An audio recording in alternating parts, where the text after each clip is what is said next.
Hello everyone, this is Aurathas, and thank you so much for coming back to check out the next episode of our RimWorld Let's Play. Now, in the last episode, we went ahead and got a kitchen in place, a storage space for our textiles, finally got some bedrooms in place, so our colonists shouldn't be so bitchy about having to sleep on the ground or outside. Got some crops planted, and we got a new colonist. Only problem with this new colonist is he doesn't really seem willing or capable of doing quite a bit of the work that we need him to do. So at this point, it's either drafting him and sending him out to have a fist fight with a bear to remove him from our resource pool, or see if we can't turn him into a hunter so that he can at least provide food and benefit to the colony that way. So since he is capable of hunting, we're going to go ahead and remove everyone else from the hunting task list and just leave that entirely up to him. And the nice part is he did come with his own weapon, so we shouldn't really need to give him anything. So let's have him go and hunt this raccoon. And up here we have some muffalo, which would not be a bad idea to get some muffalo fur and or hide or whatever the hell it is. Wool, I think. And definitely get quite a bit of meat out of one of those things. Now the other thing I'm going to want to do is I want to get a cooler in place for our kitchen, just because you don't want to leave it unrefrigerated, because your food will spoil and then your people starve to death. So I like to put in a cooler, and then once it's built, I like to be able to set the temperature to 32 degrees Fahrenheit, just because I prefer to turn that whole room into a walk-in freezer rather than a refrigerator, because in this game, food that is frozen never spoils. So let's go ahead and do 30, because I'm not quite sure where the cutoff point was to turn that into a freezer. Now, because it is not very cool out here, we are going to also need to put in some power. So one of the first things to do, I'm going to build a wind turbine, because they can provide us with power pretty much all the time. Now, let's see here. Now you see those white outlines there, we're going to want to clear that space, make sure there are no buildings or trees in them once the turbine is built, because any structures or taller items in that space will make the wind turbine less efficient.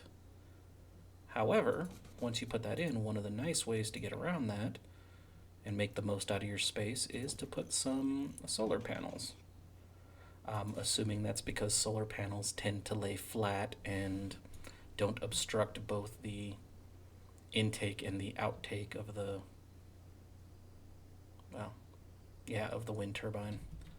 Fortunately, we don't really have, we do have the components to build all four of these. We don't really have the steel, so thankfully we got a little lucky with that, and we have a steel deposit there. So I'm going to go ahead and send a mining order, and let's just have our colonists take out that entire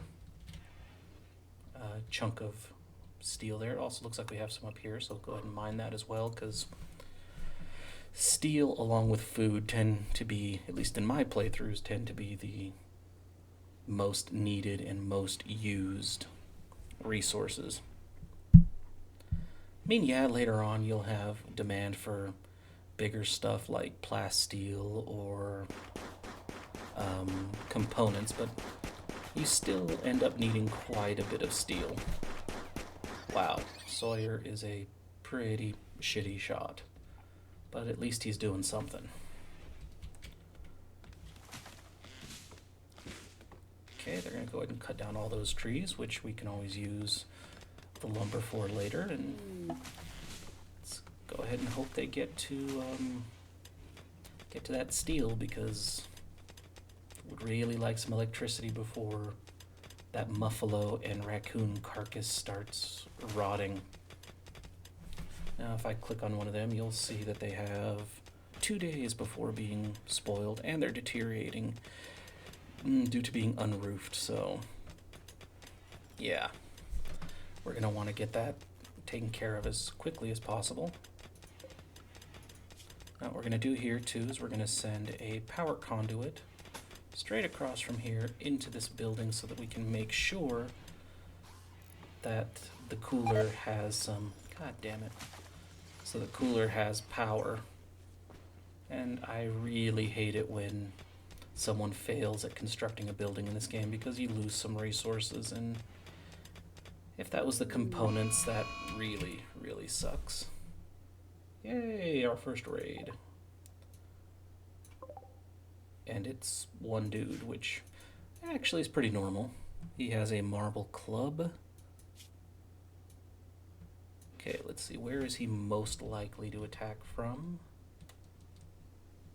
What angle is he going to come at?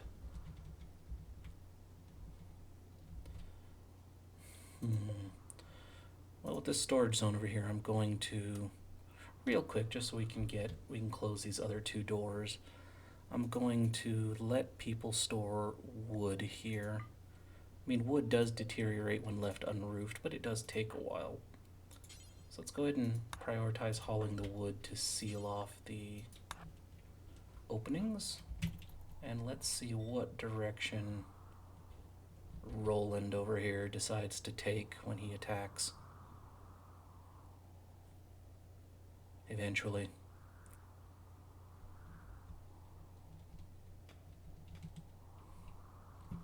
Just so we can hurry up and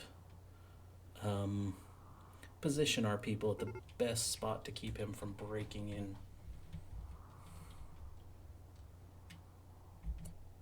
Okay, it looks like he's going to go through the top. That's nice, actually. So what we're going to do is we're going to bring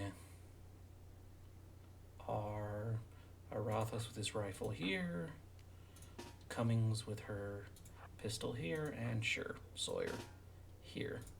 Now, because the guy coming after us only has a club, I'm not too concerned about making my people take cover. And if I position everybody next to each other, there's less likelihood that these idiots will end up shooting each other. So. Oh, it looks like he is going to go all the way around, which is not really a good move for him. So 3 of us shooting at him should, yep, go ahead and just completely eliminate the bastard. So there we go. Let's make it so people can pick up the club. Now, I really don't care if the dude's body just sits there and rots. Most of my people aren't going to be spending much time in the swamp, so they're not going to see a dead body very often, so their morale should just stay fine. Now, let's see. See, why is this not spinning? Ah, blocked by pine. So let's... So we're going to go ahead and cut down all of these trees. I can use the resources for building and heating, and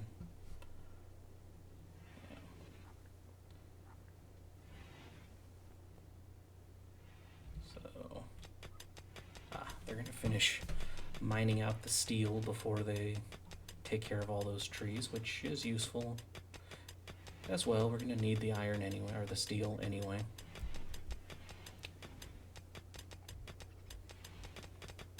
Come on, guys.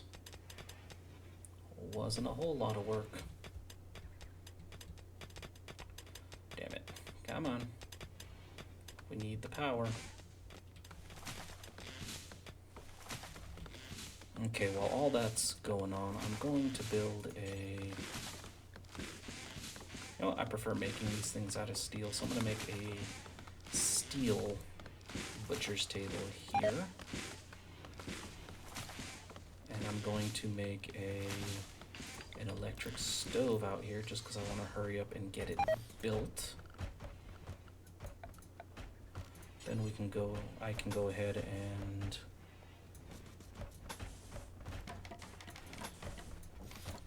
kind of build around that so I can start having my people cook. Okay, let's get power running through this new section. Now, one thing that our people will bitch about quite a bit if I don't take care of right now is lighting. So I'm going to put lights on either side of this room.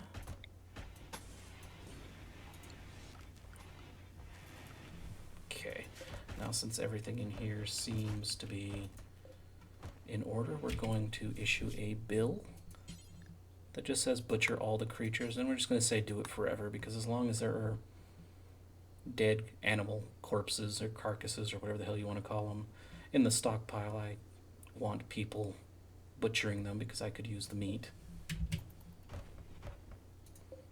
Okay, the temperature in our kitchen is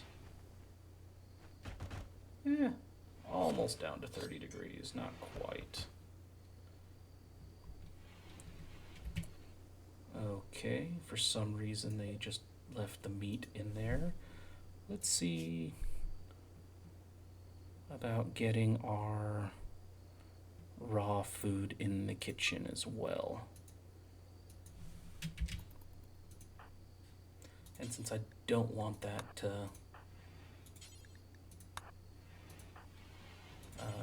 rot overnight, let's move all the meat over. As you can see, it says it's going to spoil in 2 days. Oh, building's still unroofed, so... Is it? No. Huh, must be really cold in that room. But if we go over to our big room, we can see down in the bottom right, it's 30 degrees in here, and the meat won't ever spoil, which gives us plenty of time to stockpile food and the like. So come on, be really nice if you hauled the rest of that meat. All right, so that being done, let's what we should probably do at this point is let's go with a couple of batteries. Now, the batteries are kind of necessary because if you produce more electricity than you use, it just kind of goes to waste, and well, I need all the power I can get, so these batteries will just keep those on hand for me and, you know, let me keep power running through the base, at least as long as the batteries are full overnight. So we do have our kitchen and our freezer built. So now we just need to address the next issue that a lot of our people tend to bitch about, and that is, let's see, okay, so let's go down 5 here, and they tend to bitch about having to eat off of the floor, so we're going to go ahead and build a dining room where they can actually enjoy a few meals and maybe socialize if that's what they feel like doing. And since we don't have a lot of other resources, let's make this and all the dining room chairs for now out of wood, and let's build enough chairs to accommodate future colonists as well. Put some lamps in here, and hopefully they'll get that built pretty quickly when they all wake up. Maybe. Possibly. Okay, not really. Let's see where we can fit in another... No, I did not plan that very well, did I? Let's look at putting another wind turbine and solar generator combo down here. I mean, more power certainly couldn't hurt.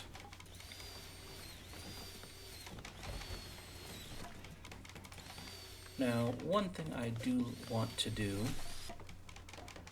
Crap, I did not realize that.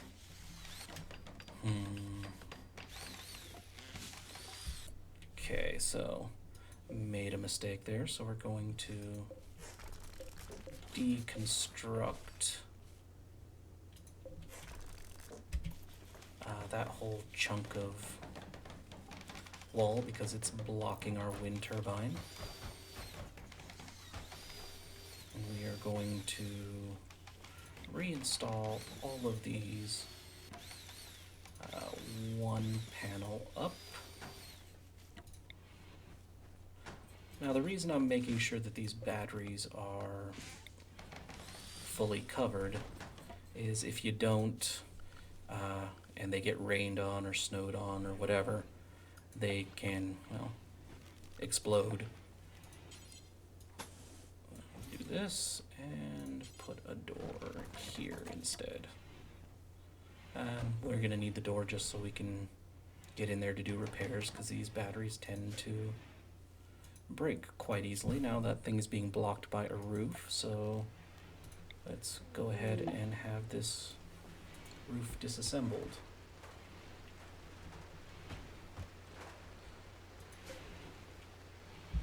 Now that's nice that we have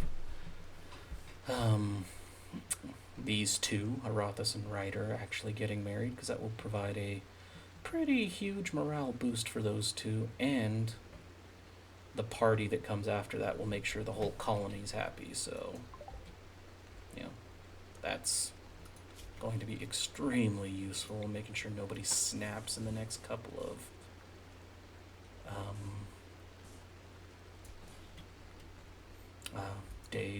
days or seasons.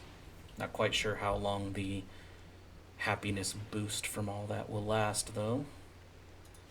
Let's see. Okay, so we are now officially out of components, so probably gonna need to do some mining into this huge... Oh, holy shit. Did not realize that the mountain below, to the south of my location was quite that large. God damn, I wonder if... I'm actually now really curious what's actually going to be in there, so... While we have people harvesting crops, looks like the corn is a ways off, but the potatoes will be done soon. So, let's do a little bit of basic mining to stockpile. And we're also going to want to try to find some components, because, well, I don't have enough to keep people from, to build heaters to keep people from freezing to death over the winter, which is a pretty big problem in the boreal forest biome. On top of that, I think we are going to send our hunter to get us one of these ibexes and another muffalo, because that hide will come in very, very useful when it comes time to make warm clothing. As far as the mining, let's gonna go ahead and just build tunnels down like this, not super far. Let's start with 5, just kind of a prospecting thing.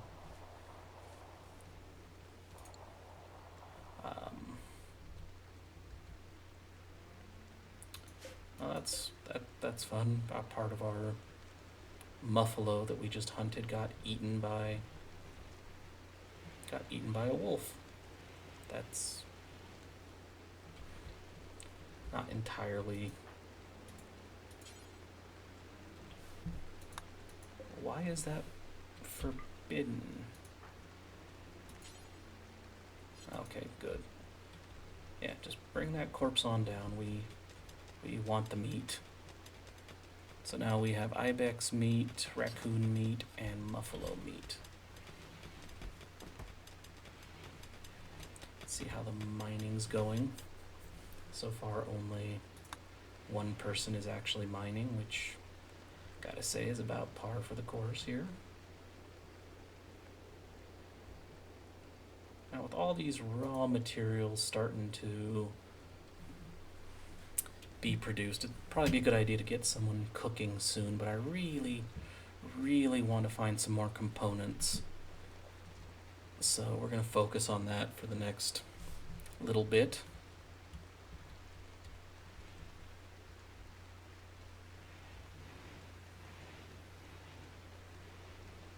Yes, people eat and then get your asses back to work. Come on.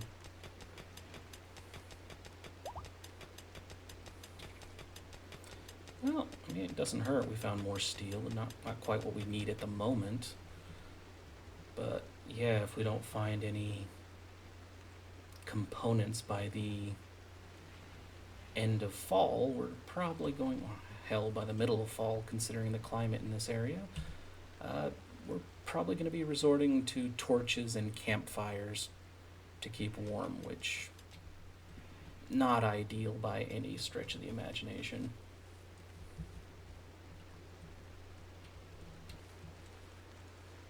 But then again, food is, I'm completely okay with them spending more time harvesting crops because, well, I honestly think starvation is what has killed me off more than anything in my various RimWorld playthroughs. Okay, yes, resow the fields, got it. Okay. That is more than a little annoying. Let's get him down here. While the potatoes can last a while uncovered, the cloth really can't. And as I said before, we're going to need that cloth to make some clothing. So we're just going to go ahead and force Aurathas to just keep on collecting cloth, whether he likes it or not. There we go. Come on, you're not done. One more. One more. There you go. See, that wasn't so hard.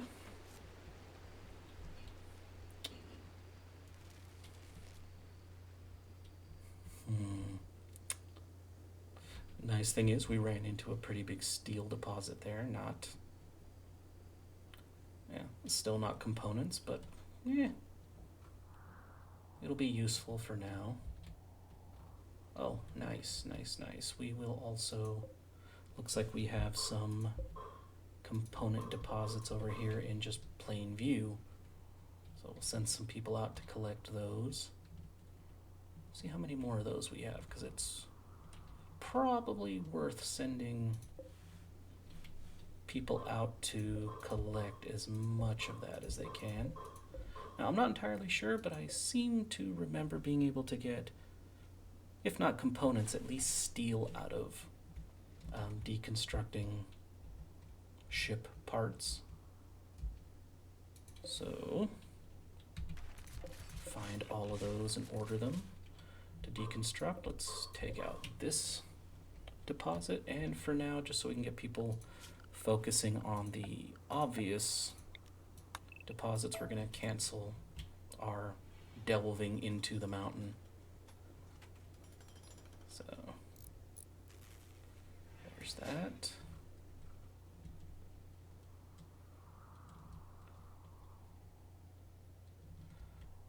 So yeah, it does look like, let's mine this out. It does look like deconstructing a ship does get you, a ship piece does get you components, which I am very much in need of, so. Okay, we have our power up and running even more. So,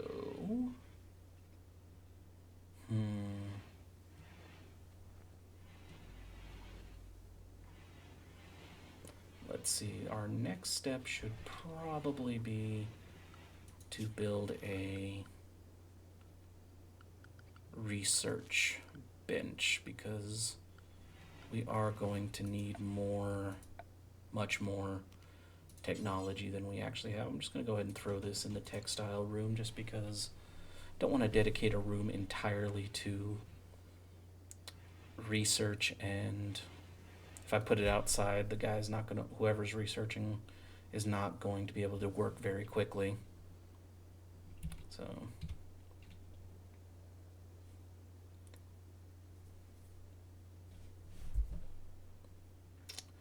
just wait for people to get their sleep done. Come on. Build the research bench. It's not that hard. Come on. Really? You couldn't build a wooden bench with a few bits of metal in it?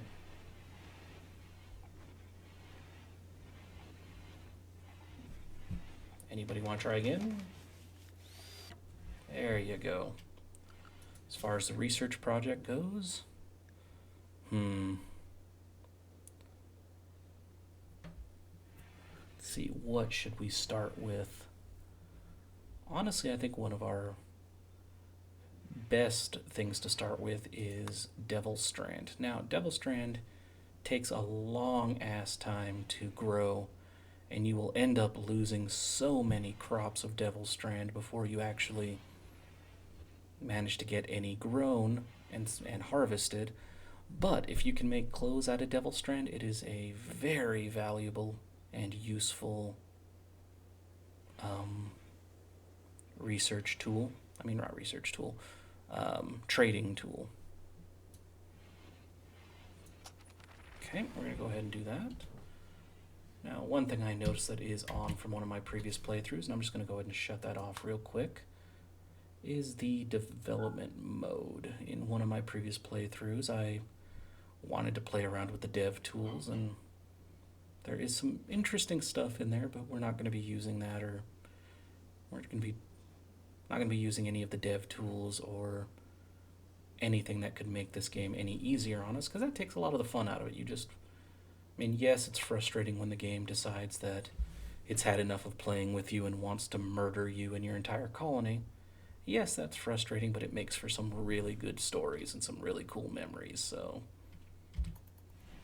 let's let this play out how it will, even if that does mean, burying all of my colonists in a fairly short period of time. Okay, now we don't have anybody working on research, so at this point I think I am going to want to do some manual priorities. Let's see who has it looks like Aurathas has a burning passion, I guess you would say, in research. So I'm going to make research his #1 priority. Regardless of any work that needs to be done, he will focus on research more than anything. Now it looks like our potatoes are deteriorating pretty quickly. Let's see, those should be getting hauled as well, so I think maybe we go into the manual thing here and set someone to prioritize hauling. Let's go ahead and just make that Cummings, because she doesn't really have anything else going on. Okay. We need a joy source as well. Nice thing about making a joy source for your people is that horseshoe pins are, oddly enough, a very popular pastime and very quick and easy to build. Who'd have thought, right?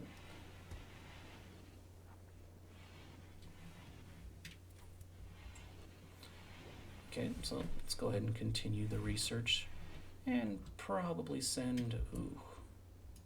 Don't like the fact that we have a predator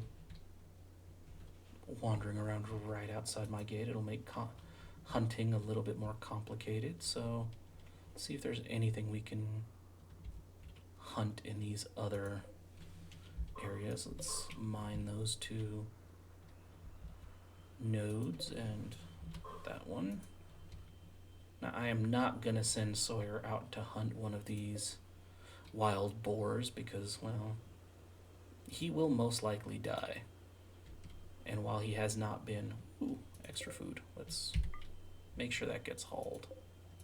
And while he has not been a big contributor, he is at least hunting, and we can at least use him for colony defense, so starting to warm up to the dude a bit. Let's have him come over here and take out the ibex, ram, and the turkey.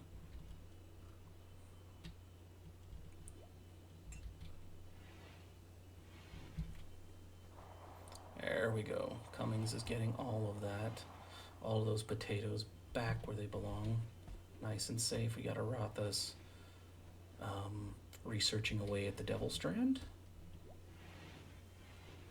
And with that ibex dough being brought in, we are out of time for today. So thank you everybody for coming back and watching more of our RimWorld Let's Play.